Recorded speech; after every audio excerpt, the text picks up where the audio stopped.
In this video, I'm going to break down the design of this awesome enclosure and fence that Thomas built for his garden. And this is one of those projects that looks to be kind of complex because of how large it is, but it's really not overly complex, and it's not going to be too complicated to recreate if you're looking to do something like this. And I'm going to walk through the design and show you guys the different connectors and different techniques that you can use to build something like this around your garden and in your backyard area. So this is really cool. The whole thing is built out of 3/4 inch electrical conduit, which you can get off the shelf at places like Home Depot and Lowe's. And if you're unfamiliar with that material, it's normally used for electrical work, but you can use it in DIY projects, especially when you combine them with maker pipe connectors, which are something that we manufacture in upstate South Carolina, and they're made specifically so you can design and build structures just like this. And you don't have to do any welding or any drilling. You can cut EMT conduit with a handheld pipe and tube cutter, and then you can put connections together with just a 5mm hex wrench. So it's not complicated at all to put together projects just like this. And this whole thing is fantastic. We can see a couple different pictures here, a couple different angles of it that Thomas shared, and it looks really nice. It looks like it's meant to be back there, and is just a really great project that he put together. And we're just going to go through and kind of break down the design and talk about the different connectors and things here. And I'm going to use the iPad, which is helpful because then I can highlight some specific things and just show you guys some different parts of the build throughout. So we'll kind of just move from left to right. I think that'll be helpful to kind of show you guys how to build this.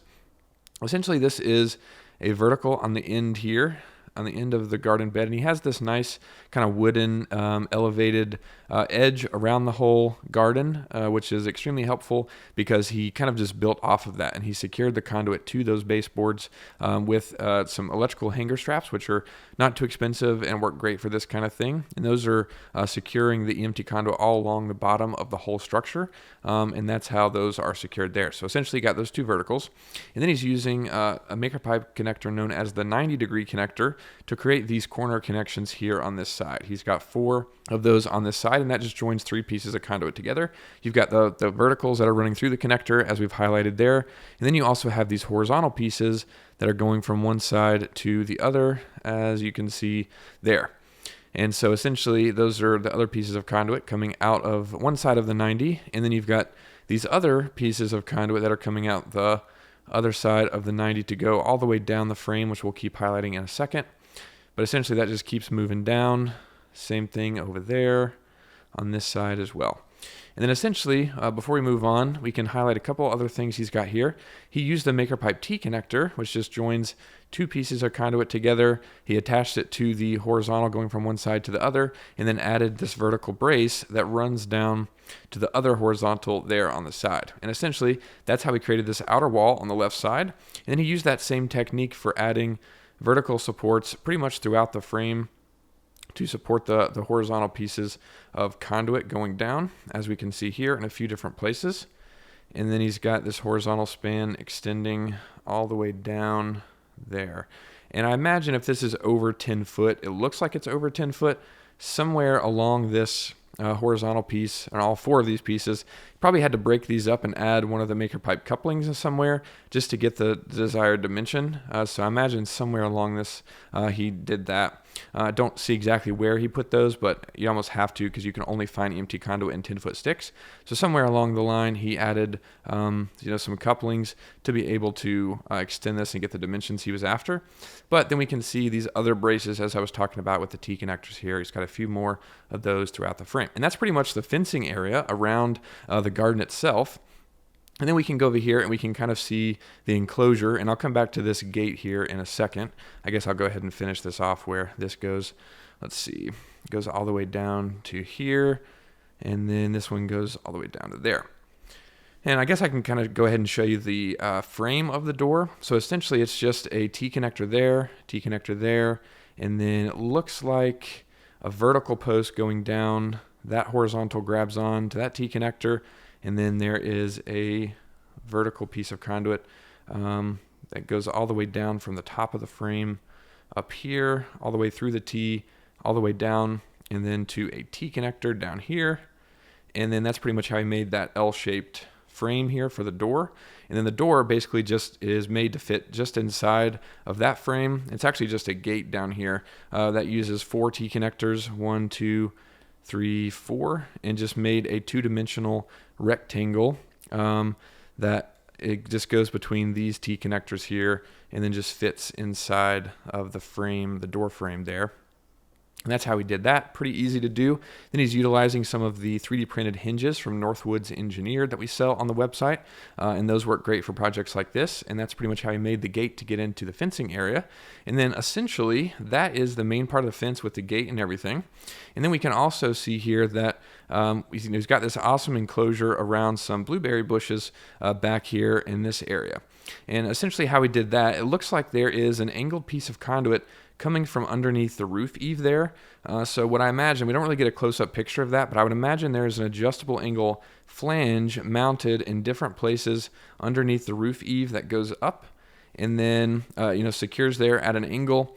And then I would imagine there is a piece of conduit coming out of that to be able to do these angled supports for the horizontal piece on the back part of the enclosure, which essentially would just allow him to have a long horizontal piece. And then once again, you're going to have to break that up. And I would imagine use some connectors in the back that we'll highlight in a second to do that. But essentially, there's a long horizontal piece of conduit in the back there that's secured with those adjustable angle flanges. And then, of course, maker pipe T connectors just to grab on in different places. And then we can see here he's got another 90-degree connector in the corner. And looks like down here in the corner as well, kind of getting crowded here, hard to see, but we looked at those 90-degree connectors earlier. And essentially, this is going to allow him to have the vertical post that runs up in the corner here. Oops, I just noticed where the gate that we looked at a second ago, there needs to be a piece of conduit on this side for the gate for the hinges to mount to. So that goes on the inside there. Sorry, I missed that. But then we've got the verticals going up in the corner of the enclosure there, and then one on each side. And then essentially the 90-degree connector attaches a horizontal piece that runs to the back, grabs on with a T connector back there. Same thing on the other side. This goes back, T connector. And then the other horizontal piece coming out of the 90-degree connector grabs on and goes all the way across. And I don't know the dimensions of this. This might be 10 foot. And so maybe he's not having to use a coupling or anything like that to extend the frame. But like I said earlier, you could just get the dimension you're after by breaking up this horizontal span, just adding couplings to achieve the desired dimension. And that makes it simple because then you can just use T connectors to grab on and send these braces to the back, which I'm pretty sure is what he's doing in all these different areas, as we can see there. And then there's going to be another horizontal piece that goes to the back there with the brace.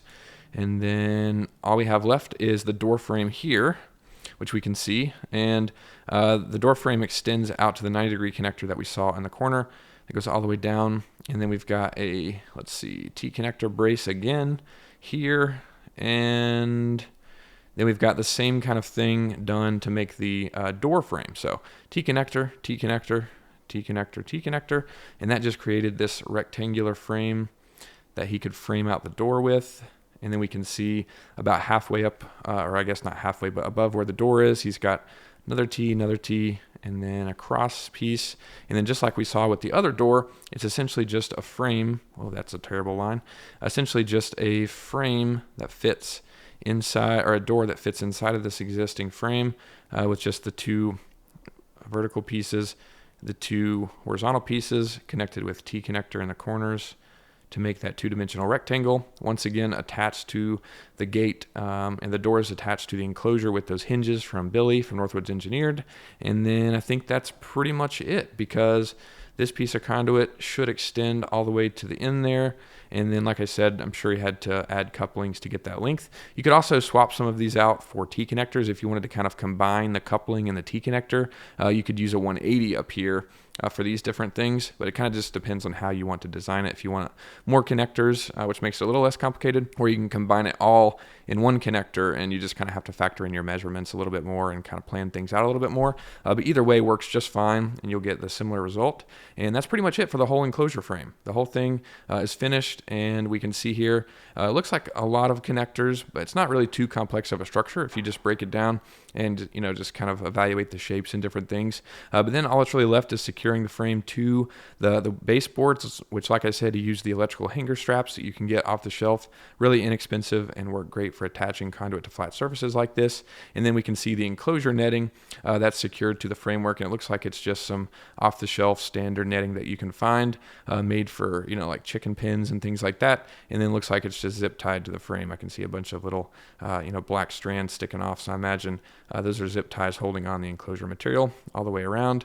And that looks fantastic. And it's a really great project, and one that you could recreate pretty simply. Just kind of cut the conduit to the dimensions that you need for your garden, and then kind of build it out and customize it exactly how you need. But this is really fantastic, Thomas. Thanks so much for sending in these pictures. We love seeing it. Hopefully you found this helpful and useful. If you want to make something similar, if you have any questions, feel free to leave those down below, and I'll try my best to help you guys. Thanks so much for watching, and I'll see you in the next video.